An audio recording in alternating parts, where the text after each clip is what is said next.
Oras sa Father Lito Jimenez, alas 4:08. Uy! Nakapag-break ka na ba? Nakapag-relax ka na ba? Saan ka man nagtatrabaho, mapa-opisina man o work from home o mula mismo sa pwesto, sasabayan namin ang break time mo. Sasabayan namin ng mga balita at komentaryo, mga panayam ng mga taong viral ngayon. DZRH Break Time!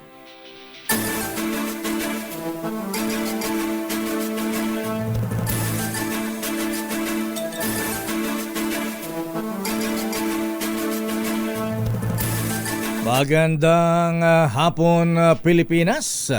Ako po si Deo Macalma. At sa ngalan po ni Miss Thea Petra Corpus, ako po si Jackie Resio. At narito ang headlines ng ating mga maiinit na balita ngayong araw ng Huwebes, 5 ng buwan ng Pebrero. Impeachment laban kay Vice President Inday Sara Duterte Carpio. Lumusot na sa Kamara de Representantes at na-transmit na sa impeachment court sa Senado. Inflation rate nitong Enero napako sa 2.9% ayon sa PSA. 35 pesos sa per kilo nga bigas sa mabibili sa kadiwa ng Pangulo sa MRT station sa susunod na linggo. Midterm elections tiniyak ng COMELEC na ligtas sa atake ng hackers. Isang mayor sa BARM at 3 bodyguards nahuli sa checkpoint na may dalang mga baril. Pogo operations na mamayagbag pa rin kahit bawal na ayon kay Senator Risa Hontiveros. At love scam hub ni raid sa Makati City. 2 Chinese at 167 na Pinoy inaresto. 27 anyos na lalaki sinakmal ng buwaya habang nakatambay sa veranda ng kanilang bahay. Wow. Mga pasugalan naman sa loob ng Manila North Cemetery ni raid ng mga pulis. Pinakamalamig na temperatura naranasan ngayong araw sa Baguio, Benguet at Batanes. At ngayon sa napakainit na balita. Na-impeach na sa Kongreso si Vice President Sara Duterte Carpio matapos umabot sa 215 ang kumpirmadong pumirmang kongresista sa impeachment complaint laban sa kanya. Ang resulta ng impeachment laban kay Vice President Sara ay binasa sa plenaryo ni House Secretary General Reginald Velasco. Ang mga naging basyahan sa impeachment ay betrayal of public trust, culpable violation of the Constitution at committed high crimes. Ang halimbawa ng grounds of impeachment ay ang kill plot din, laban o pagbabanta ng Vice Presidente sa buhay ni Pangulong Ferdinand Bongbong Marcos Jr., First Lady Lisa Araneta Marcos at Speaker Martin Romualdez. Kabilang din dito ang questionable paggamit sa pondo ng kanyang tanggapan at sa DepEd nang siya ang kalihim at hindi pagdedeklara ng kanyang SALN o Statement of Assets, Liabilities and Net Worth. Ang ikaapat na impeachment complaint ang inendorso naman ng mga kongresista sa halip ng unang 3 impeachment complaint laban sa Vice Presidente. Ngayon ay napagtibay na ang impeachment laban kay Vice President Sara Duterte. Ang articles of impeachment ay dadali na sa Senado na silang tatayo, didinig bilang impeachment court. At kaugnay nga niyan lakay, may report ang ating House Beat reporter. Kamara nagtalaga na ng 11 congressmen na tatayo bilang prosecutors sa impeachment trial laban kay Vice President Sara Duterte. Ang detalye magmumula kay RH12 Milky Ragonan. Miss Milky. RH number 12, Milky. Pinangalanan na ng Kamara ang mga kongresista. At saka itinangalanan na ng Kamara ang mga kongresista na magiging bahagi ng prosecution para sa impeachment trial sa Senado laban President Sara Duterte. Sa sesyon ngayong araw ay pinangunahan nga ni House Speaker Martin Romualdez ay nagdesisyon si House Majority Leader Manix Felipe at itinaga ang mga mambabata miyembro ng prosecution panel. Ang mga ito ay sina Representatives Jervil Dovisto, Romeo Acop, Roge Gutierrez, Joel Chua, Raul Angelo Bongalon, Roberto Acharon, Marcelino Rivanan, Arnan Panaligan, Isabel Maria Zamora, Lawrence Defensor at Jonathan Keith Flores. Sa unang anunsyo, Lakay, umaabot nga sa 200 na miyembro ng Kamara ang nag-endorso sa ika-4 na impeachment complaint laban kay Vice President Sara Duterte. Ang naging basehan, Lakay, ay impeachment at betrayal of public trust, for violation of Constitution, and committed high crimes. Ang ika-4 na impeachment complaint na inendorso ng mga kongresista salit ng unang 3 impeachment complaints laban sa pangalawang Pangulo. Matapos yan, ang bilang ng mga kongresistang pumirma sa impeachment laban kay VP Sara ay binanggit naman sa plenaryo kanina ang pangalan ng mga kongresista na tumayong mga complainants ng endorso sa impeachment complaint. Kabilang dito ang 3 miyembro ng Makabayan Bloc sa Congresswoman Franz Castro, Arlene Rosas at si Raul Manuel. Ay yung 3 unang impeachment complaints na isampa ay ilalagay ito sa archives dahil ang napagtibay yung 4 na impeachment complaints. Ito ay karamihan daw ay inendorso na mga mamabata sa unang yung 154 na lumabas kanina ay ito yung mga nag-endorso na mga mamabata at nadagdagan ang bilang ng magkaroon na ng sesyon kanina dito sa Margo, umaabot sa 215 yung mga congressmen na nag-endorso para ma-impeach itong si Vice President Sara Duterte. Kung titignan mo lang kay Shaki, overwhelming, napakarami na mga kongresista ang bumoto. Kinakailangan ay 103 congressmen ang kanilang lagda ang kailangan para tuluyang ma-impeach ang pangalawang Pangulo. Yes, Sakay. Milky, ilan ang kongresistang pumirma dito sa impeachment laban kay Vice President Sara? 215. 215, 215. Mhm. Oo. 215 Lakay Mhm. at pinangunahan ni Congressman Sandro Marcos. Si Congressman Sandro ang nag-endorse Siya pala ang unang-una. Nanguna pala, nanguna. nanguna. Oo.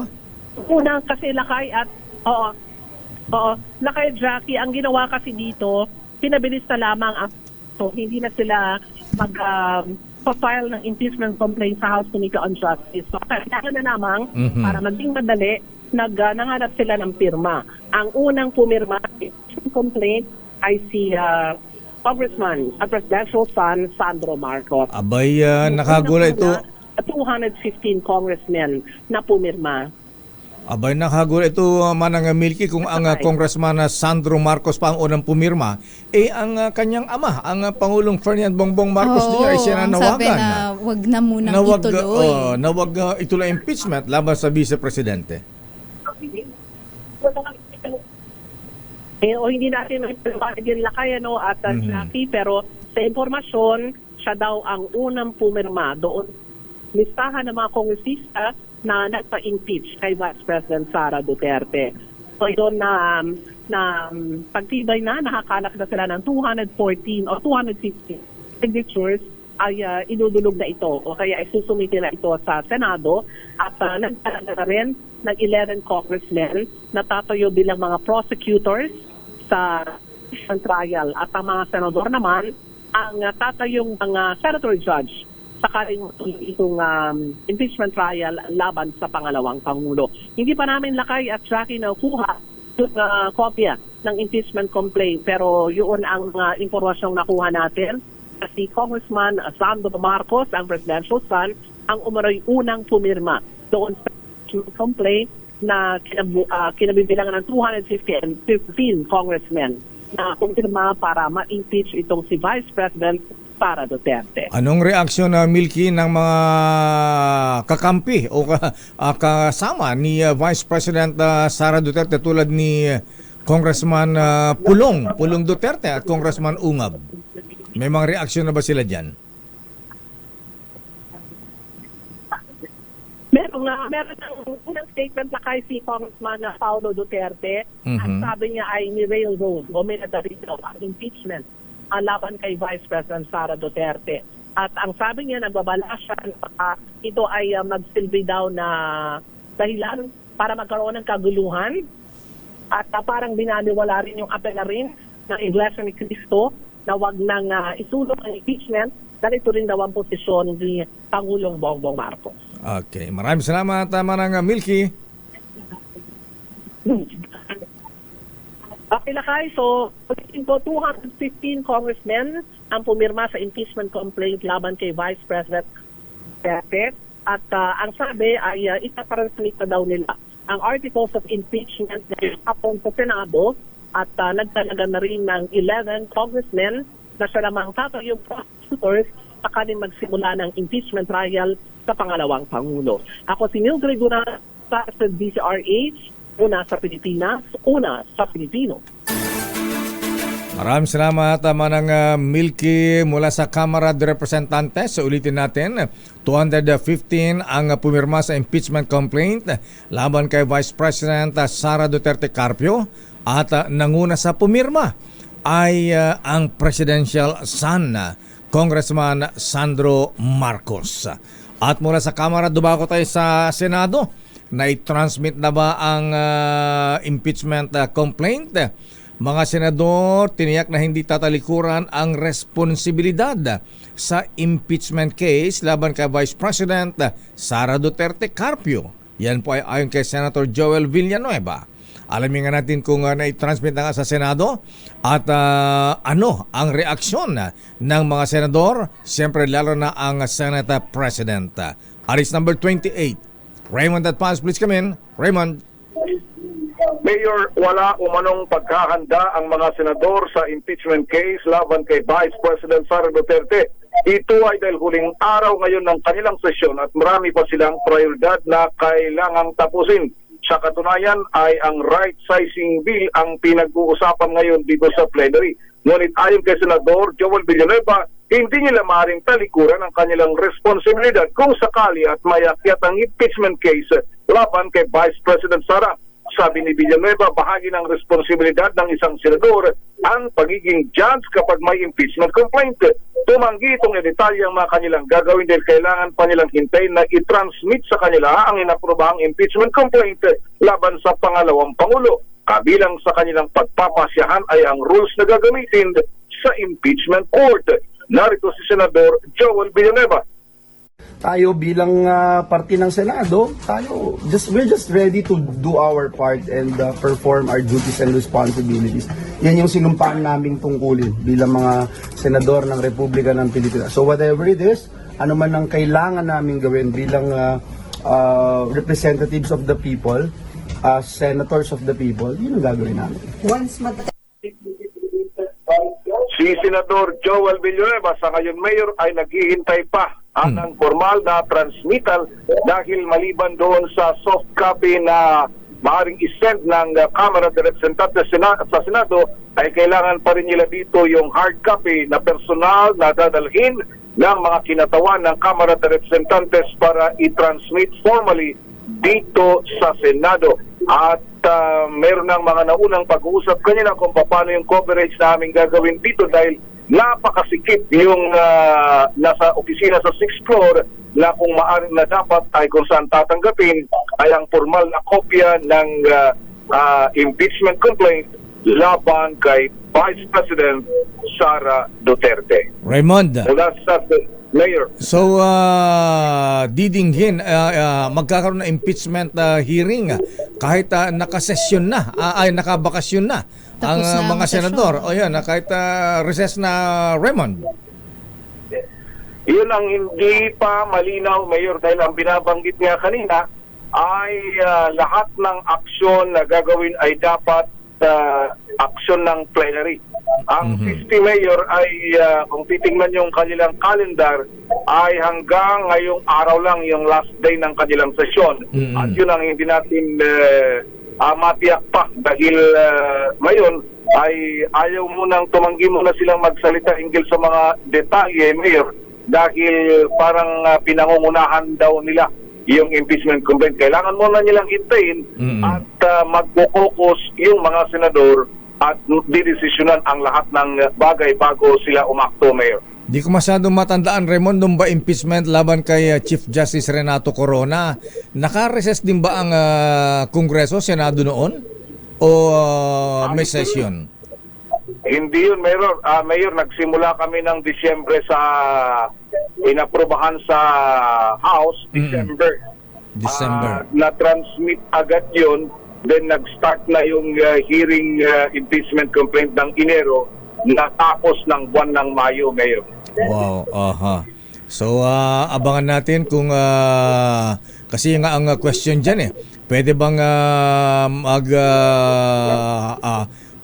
magkaroon ng impeachment court kahit Tapos na yung tapos na ang session o kaya naka-recess. Pwede ba silang parang special session or special o may exemption ba ito itong pagdinig sa impeachment? Ano na po ba ang mangyayari?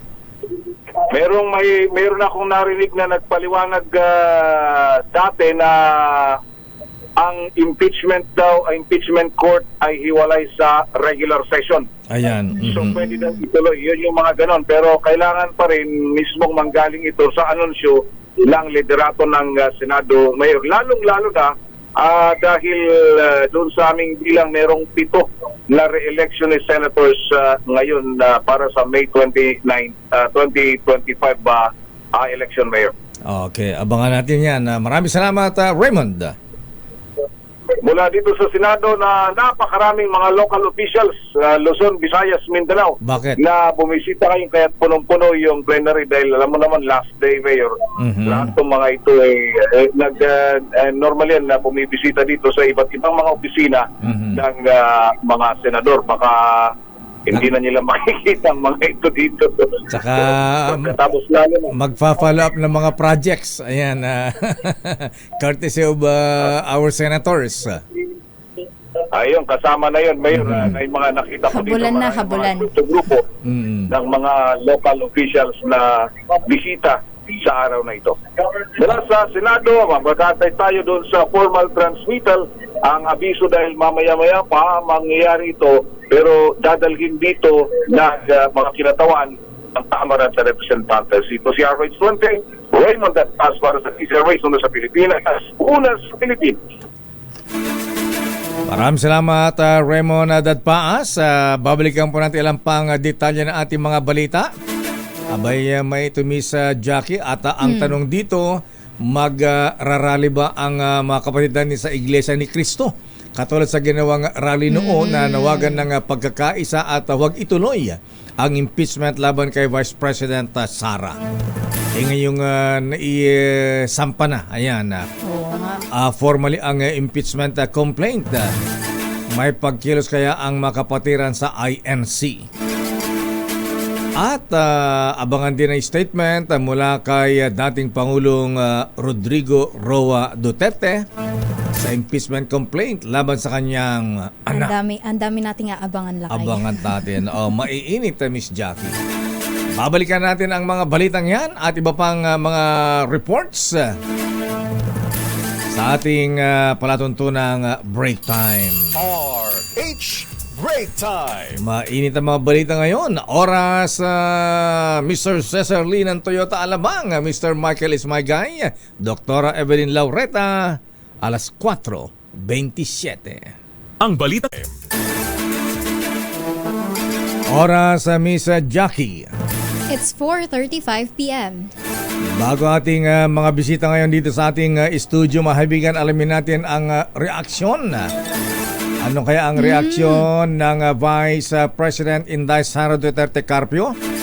At siyempre, lalo na ang dating Pangulong Digong Duterte sa mainit pang na-file na impeachment complaint sa Kamara laban sa Vice Presidente. Alamin nga natin ang report mula kay RS number 7, Henry Uri. Henry, ano ang reaksyon ng siyempre ang pinapa-impeach mismo ang Vice President Sara at ang dating Pangulong Digong. Henry, please come in. Wala pa, Deo. Wala pa. Ayaw pang magkomento ng dalawang puno na si Vice President Sara Duterte kaugnay sa impeachment complaint na ipinasa ng Kongreso sa 215 sa kanya kanina. Sa isang pahayag ngayon lamang ng Vice President, sinabi nito na mahirap ang mag-react. Kailangan daw muna niyang mabasa ang impeachment complaint. Ayaw niyang masobrahan at magkulang ng kanyang reaction. Kailangan niyang antayin muna ang complaint na ito bago siya magbigay ng anumang reaksyon. Maging ang dating Pulong Rodrigo Duterte ay nananatiling sarado pa ang bibig kaugnay dito sa impeachment complaint. Ito na nakalusot na nga sa Kamara de Representante. Tanging si Congressman Pulong Duterte pa lamang, Deo, sa pamilyang Duterte ang nagbigay ng mabigat na pahayag. Ayon sa Congressman ang Davao na si Pulong, this reckless abuse of power will not end in their favor. So, si Pulong pa lamang Lakay ang nagbigay ng pahayag na mabigat dito sa impeachment complaint na isinampa laban kay Vice President Sara Duterte, pero hanggang sa mga oras na ito ay ayaw pang magbigay ng litanya ni Vice President sapagkat kailangan niyang mabasa raw muna kung ano ang nilalaman ng impeachment complaint laban sa kanya. Henry, nagulat ba sila? Henry Uri, yes, Henry, nagulat ba sila? Nagalit dito sa impeachment complaint?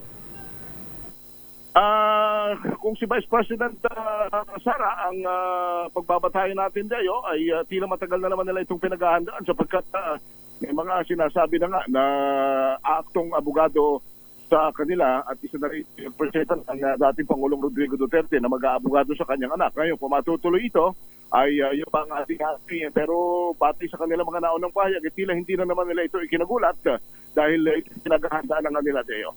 Okay, maraming salamat, Henry. Para sa DZRH, ako si Henry Uri, una sa Pilipinas, una sa Pilipino. Maraming salamat, Aris number 7, Henry Uri. At ngayon po ay meron tayong bisita sa ating studio. Kakandidato ba sila? Parang hindi naman. Hindi naman. Ayan.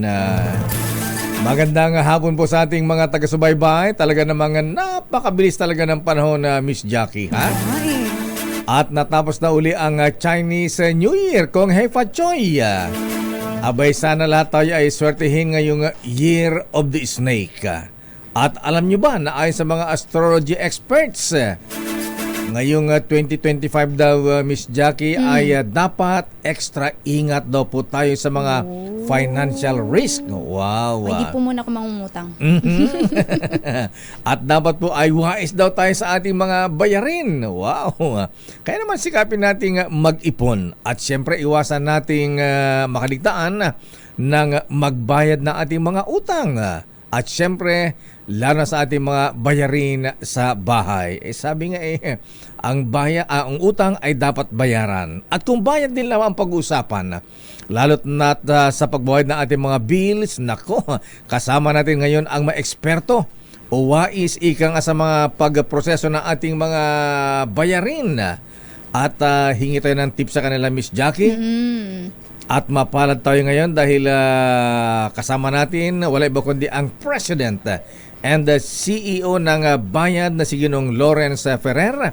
Kasama ang kanilang Chief Commercial and Marketing Officer na si Mr. Dennis Gatuslao. Mr. Lawrence, sir, magandang hapon po sa inyo. Magandang hapon po. Magandang hapon, Lakay, sa mga tagapakinig ng DZRH. At magandang hapon din, Mr. Dennis Gatuslao, sir. Magandang hapon, no.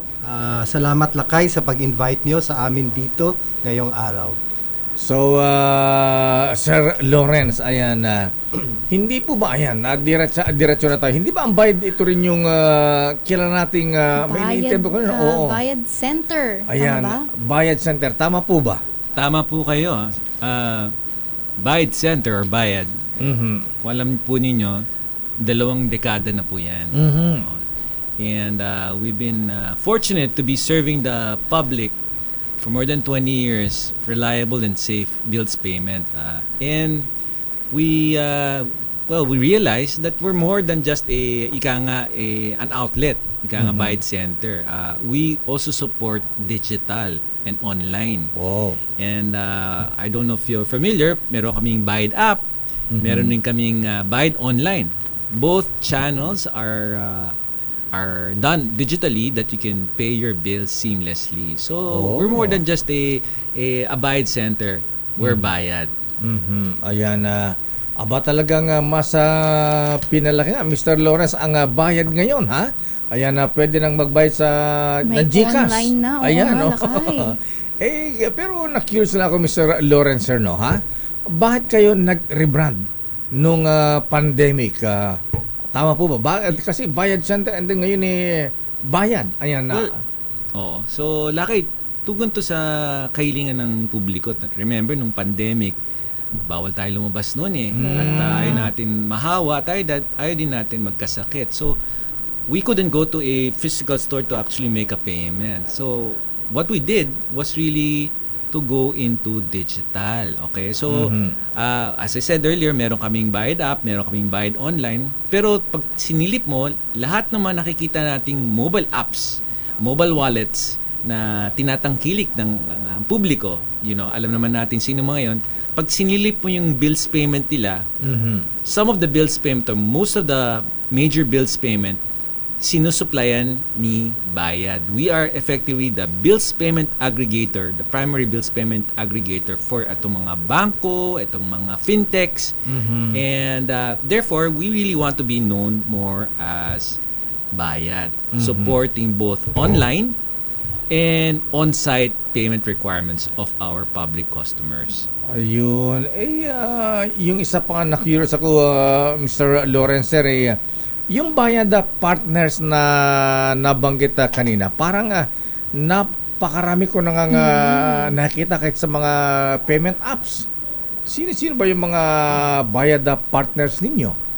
Mr. Dennis, sir. Ayan. Marami ba? Oo, tama ka, Lakay, no? Sa ngayon, in fact, there are more than 100,000 physical outlets or stores nationwide na nagtatanggap ng mga bills payment, no? And pinapower sila ni Bayad, no? And sino-sino po ito, no? Yung mga partners namin range, no, from malls and supermarkets. So kasama na 'tong mga SM Supermalls, Robinsons department stores and supermarkets, mga banks, no, like BDO, BPI, PNB, no, and many more.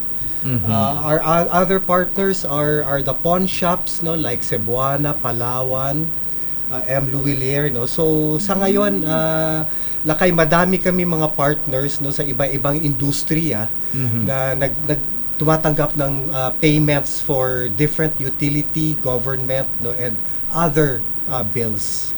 Ayan, ang dami pala niyan, ha? Siguro gusto kong idagdag, Lakay. Yes, please, Mr. Dennis, sir. Quite recently, we signed up with 7-Eleven. Imagine mo, 4,000 locations pwede ka na magbayad ng Meralco. So, ito napaka-convenient. Ayan. Correct. And to add to that, to what Dennis pointed out, sabi ko nga we also power fintechs at saka mga bangko. So, ano bang favorite app na ginagamit yung mobile app ngayon? Mobile wallet? Ang mga... pinakasikat po ay GCash. GCash and Maya, Pay di ba? Maya. So, GCash and Maya, sinusuplayan namin ng bills payment. So, pag nagbayad ka ng Meralco, PLDT, Maynila din, that's what we give to these mobile wallets. So, sobrang convenient na talaga niya. Yes. Aba, talaga palang bayad anytime. Anytime, anywhere. Bayad anywhere, Miss Jackie. At mapa-physical o digital, ha? Kahit saan pala ngayon, ha? Nandun kayo po, ha? Mr. Dennis, Mr. Lawrence, ha? Parang wala na pala tayong kalaban, ha? Ang kalaban nyo lang sa ngayon ay yung mga scammers. Ayan, naku. Padami po ng mga scammers na ron at sila rin po ay nag-e-evolve. Medyo tech-savvy na rin po ang mga scammers ngayon So, paano hinaharap itong mga scammers, Mr. Lawrence, sir? Naku po, yung tanong na yan napaka-controversial kasi I'm pretty sure kayo nakakuha na kayo ng mga text scams, tama? Opo. So, mahilig silang padala ng messages sa inyo, sa atin, na sinasabi, click mo lang to, may papadala akong pera sa inyo. And the sad truth is that we're investing a lot of money investments to protect our system, but it also requires a lot of education sa ating mga customers na turuan natin sila na wag mag-click sa mga ganyan kasi makukuha yung password, ibibigay yung password, and they will be able to access the account. So what I wanted to assure the public is that as far as Bayad is concerned, we are putting a lot of focus in terms of protecting our back end. Katunayan pa nga dyan, kung yung sistema namin faulty, yung mga bangko, yung mga retail, yung mga retail chains like Robinsons, so yung mga mobile wallets will not trust Bayad for their bills payment, pero they trust us because we provide that full protection for them. So we at the same time we're also doing a lot of education. We tell our public, our customers, nene o ate or kuya, huwag ka na mag-click sa mga ganyan para protektahan natin yung account mo. So it's both a customer education as well as hardening our back-end platforms. Ayan, kasing tindi ng proteksyon kay Bossing Manny B. Pangilinan. Si Boss, si Boss. Very, very. Well, talagang napakahalaga niyang security, Mr. Lawrence, sir, kasi siyempre, pinaghirapan pera yan ang pinag-uusapan natin dito. At nakakadagdag ka ba kapag hindi pa napopos yung binayaran mo, di ba? Ha? Kung anong tuloy ang iisipin mo dyan, Mr. Lawrence, sir. Oo nga. And, one of the major innovations na ginawa namin, Lakay, is yung aming real-time payments, no? Siguro, nung panahon natin, nung mga kapanahonan natin, no? Pag nagbayad tayo ng bill, okay lang na ipopost yung payment next day. Ganun yun eh. So, antayin mo muna isang araw, 2 araw para ma-post. Pero, yung ating mga new generation of payers tulad ni Jackie na gusto nila Gen Z na Gen Z. Instant po kasi. Gusto nila instant, tama? Yes po. So, what we did was to improve. So, actually, may confession ako, minsan, makakalimutan mo magbayad ng ilaw mo. Tapos, malalaman mo na lang na ando doon na yung collector. Na sabi niya, puputulin ka na. Ang only recourse mo is, wala ka talaga puputulin lang. Kailangan pumunta ka ng Meralco Business Center to pay. Pero yung solution na namin yung real time is that using your Bayad app or even going to a Meralco online, you can pay and the transaction is immediately posted. So makikita ng collector yon na na-post yung transaction. Hindi ka na kailangan putulin. Doon pa lang mababayaran mo na yung ilaw mo. So kung nandiyan yung mamumutol ng kuryente, sandali lang boss, bayar mo na ko sa Online muna ako. Bayad mo na ko sa GCash, gano'n. Sa Bayad dapat sa Meralco online. Online sites namin yun. So real time yun. So okay lang po sa mga crew ng Meralco na gano'n. Boss, naka muna. Wait lang. Wait muna. Ayan. Bayad mo na. So napaganda pala yan, Mr. Dennis, sir. To add din, Lakay, sa nabanggit ni Mr. Ferrer, no, na aside from the Bayad online and yung Meralco online and the Bayad app, no, meron na ring real-time posting capability yung mga branches namin, yung mga franchisees at yung ibang partners at the same time. So, pag pumunta ka, let's say, sa mga Robinsons or sa SM, no, or gamit mo yung mga bank apps na partners namin, instantaneous posted na po yung payment yung right away. Para pa lang yung ibang credit card ngayon, pag ginamit mo, after a few minutes lang, sinasabi na ginagamit. Seconds pa lang, may text ka nang matatanggap na, your transaction has been successful. Yeah. Anyway, grabe ang dami yung mga partners pala, Mr. Dennis, Mr. Lawrence, sir, nagawa niya ng mas mapadali pa ang posting payments. Talaga namang experts pagdating sa bill payments, ang Bayad. Kapag may magbayad tayo ng bills, hanapin niyo lang po yung logo ng mga expert. Asan pa yung logo ng mga expert, At sigurado, hanapin nyo ang bayad. Ayan. So, maraming salamat po, Mr. Lawrence, sir, and Mr. Dennis. Maraming natutunan sa inyo ngayon at salamat sa bayad sa pagpapadali ng pagbabayad natin ng ating mga bills. Thank you very much, sir, Mr. Lawrence, sir. Maraming salamat po. Maraming salamat, Lakay, and appreciate the invitation. So, Opo. you can buy it all through Bayad. Ayan, Mr. Dennis, sir. Maraming salamat din, Lakay, at sa ating mga tagapakinig. Magandang hapon po sa inyong lahat. Ayan, di ba batiin si Bossing MVP? Maraming salamat po, mga kaibigan, ang Presidente and the CEO ng Bayad Center, si Mr. Lawrence Ferreira, at ang Chief Commercial and Marketing Officer na si Mr. Dennis Gatuslao. Maraming salamat po at magandang hapon at Kong Hei Fachoy! Babalikan po natin ilang pang mga reports sa oras ganap na alas 4:51. At bakit ikaw? Ayan, hindi totoo yan? Yan po ang sinabi ni Congresswoman Camila Villar na kumakandidatong senador ngayon tungkol sa mga akusasyon sila ay nasasangkot sa land grabbing ang kanilang pamilya. Sa Bakit Ikaw, the DZRH job interview for 2025 elections, sinabi ni Congresswoman Villar na wala silang ninanakaw sa mga magsasaka o kaya ay mga agricultural lands. Ayon kay Villar, lahat ng ginagawa ng kanilang pamilya o kumpanya ay legal at maging ang mga property na kanilang dinedevelop o dinevelop, ginawang subdivision ay duly compensated at naaayon sa batas. Ganito ang paliwanag ni Congresswoman Camille Villar. Dun sa kung sino man yung naninira ay matagal na po, hindi na po nawawala yan. So hindi ko po alam kung sino po sila. Pero ang alam ko po ay hindi naman po totoo yan. Hindi po kami nagnanakaw. Wala naman po kaming ninanakaw sa mga magsasaka or agricultural lands. Lahat naman po ng ginagawa ng kumpanya namin ay legal at sang-ayon sa batas. Wala naman po kaming illegal na ginagawa.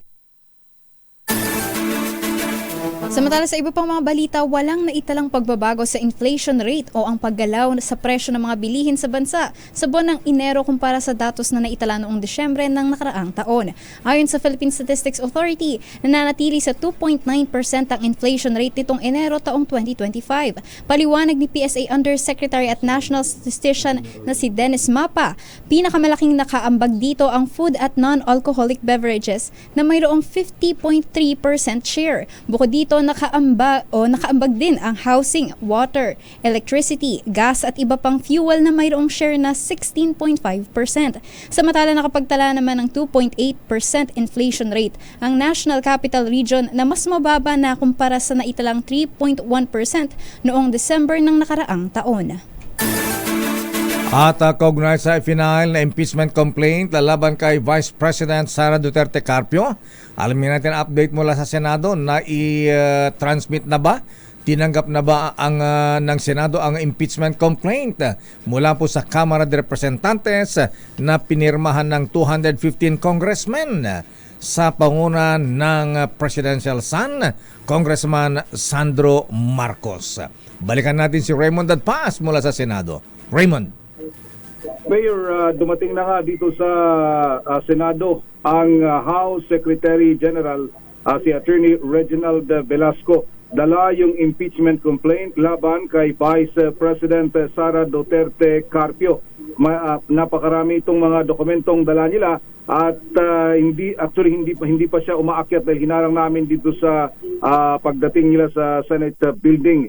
At ang sabi ni Attorney Velasco, ni Secgen Velasco, ay dala nila yung lagda ng 215 na mga lagda ng 215 mga congressmen kasama doon sa reklamong impeachment laban sa pangalawang Pangulo at ganoon din yung mga members ng prosecution team ng Kamara de Representantes kung umabot sa trial ang impeachment complaint. Sa ngayon, Mayor, ay paakyat itong si Attorney Velasco kasama yung iba pang mga staff mula sa Kamara de Representantes. Narito yung bahagi ng aming panayam bago sila umakyat sa ika-6 na palapag ng Senado. Yes, dala na namin, including the complaint itself, the signatures of 215 congressmen who filed and endorsed this complaint. No, we also have the list of prosecutors as approved by the plenary today. Si Attorney Reginald Velasco, ang Secretary General ng Kamara de Representantes. Mula sa Senado, ito si RH28 Raymond Advance para sa DZRH, una sa Pilipinas, una sa Pilipino. Maraming salamat, Raymond. Samantala, MMDA, pinalutang ang mungkahing pagtanggal sa EDSA busway para mapaluwag ang daloy ng trapiko. Sa detalye, RH14, Let Narciso. Miss Let. Jackie Lakay na ilatag kay Pangulong Ferdinand Marcos Jr. sa pulong sa Malacanang ang mungkahing tanggalin na ang mga EDSA bus carousel. Sa press briefing sa Malacanang, sinabi ni MMDA Chairman Romando Artes na bahagi ito ng mga pag-aaral at plano para mapaluwag ang daloy ng trapiko sa EDSA. Pero nilinaw ni Artes na ito ay gagawin lamang kapag kaya na ng MRT3 na isakay ang mga pasaherong gumagamit ng EDSA busway. Mas may bigat kasi anya ang mass transportation na gamit ang tren kaysa sa bus, bukod pa sa mas marami itong istasyon na tinitigilan para magsakay ng pasahero. Ayon kay Artes, kapag inalis na ang busway, wala nang pararaaning pampasaherong bus sa EDSA. Sali pa ipagagamit na lamang ang EDSA bus lane bilang special lane sa mga sasakyang may sakay na 3 o higit pa. Narito si Chairman Artes. Free up po yung isang lane. May suggestion din po na kung mangyari yon, baka pwede pong consider na wag na siyang alsen pero instead ipagamit sa high occupancy vehicles tulad po sa LA na kung 3 or 4 ang sakay mo, ikaw lang ang pwedeng gumamit noong special lane po na yun. Kay Chairman Romando Artes. Si Let Narciso para sa... Yes, may reaction na ba ang Malacanang kaugnay sa impeachment complaint laban kay Vice President Sara? Di ba ang panawagan ng Pangulong Marcos huwag ituloy ang impeachment? Ngayon natuloy na at ayun itra-transmit na sa Senado. Wala pang pahayag tungkol dyan ang Malacanang Lakay. Actually, hiningi din yung reaksyon dahil nga ang presidential son mismo, si Congressman Sandro Marcos, ang pumirma doon sa impeachment Lakay. Ayan, baka... Abangan natin Lakay ang reaksyon ng palasyo. Baka batukan ni Presidente si Congressman Sandro. Sige, abangan natin. Maraming salamat, Miss Red, mula sa Malacanang. Balik sa inyo Lakay at Jackie. Samantala, Philippine National Police hinga naman ng guidelines para sa Oplan na Katok ayon sa COMELEC. Ano itong Oplan na Katok, Edniel? Edniel Parosa, please come in.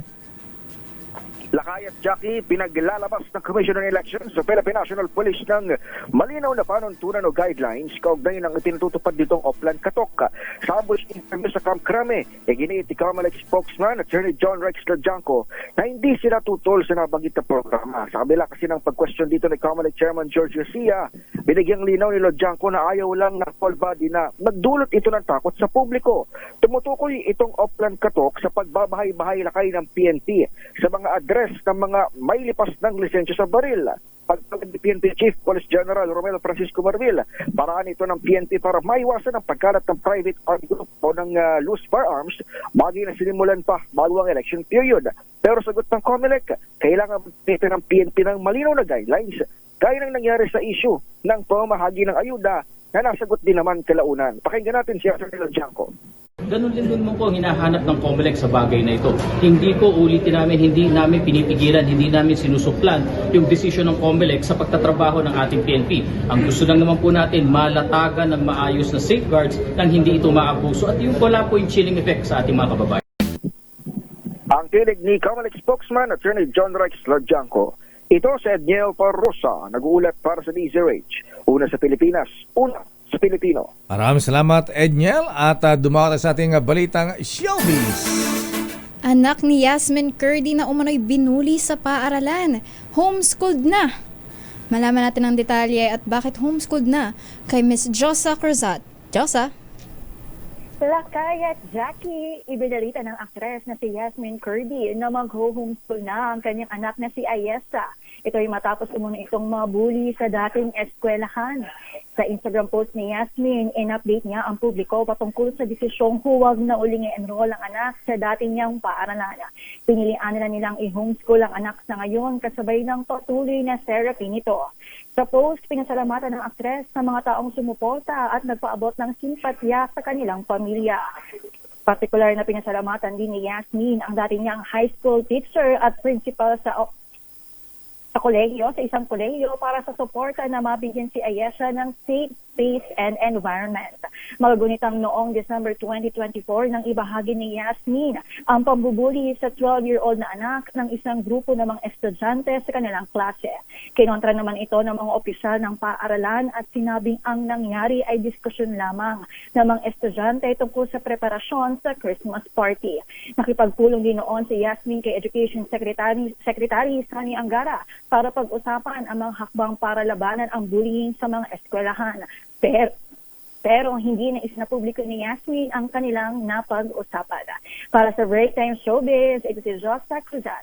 Nagulat para sa DZRH, una sa Pilipinas, una sa Pilipino.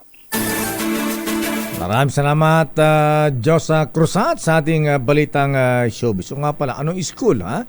May binanggit kung anong school nag-aaral yung anak, ha? Ayan, anyway, mahabigan, yan na po ang kabulan natin palatuntunang Break Time. The road is long. Ako po si Deo Macalma. At sa ngalan po ni Miss Thea Petra Corpus, ako po si Jackie Resho.